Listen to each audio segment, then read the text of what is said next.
So Crystal Group has been working with liquid cooling for quite a while now. We really kind of started this process back in 2011.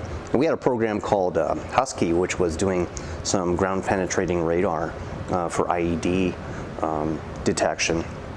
And essentially what we had in that system was an air to liquid to air heat exchanger, where we're essentially pulling hot air out of a box and then putting it out into a desert environment using fan systems. So we were sinking to relatively warm air at that time, but that was our first, really kind of the first utilization of liquid cooling and the first time that we'd ever utilized GPUs.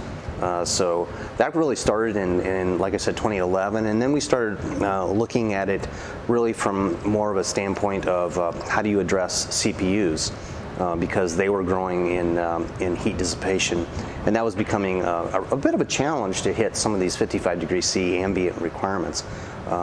Then soon after that came the GPUs, which really started to pick up a lot more speed and utilization in terms of the amount of heat that they were pulling. And so the thirst for CUDA cores has really been phenomenal, and we're seeing that just grow and grow and grow.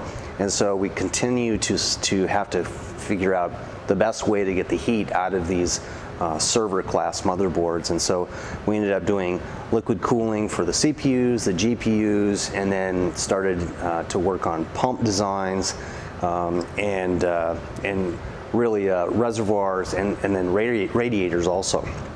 And so today, as of today, we're doing more of the content is about entire system integration of a cooling system that includes a radiator, which is pumping heat external to the system or external to the environment.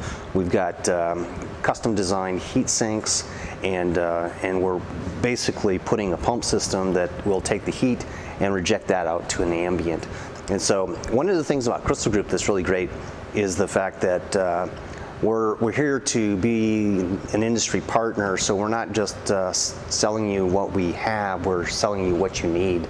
We're trying to develop and provide that as a service, so we really try to look for partnerships, not really customers. So that's kind of one of the things that we pride ourselves on, is getting you exactly what you need to solve the problem. And our history in liquid cooling is really kind of an example of going that extra mile and trying to get that solution for the customer.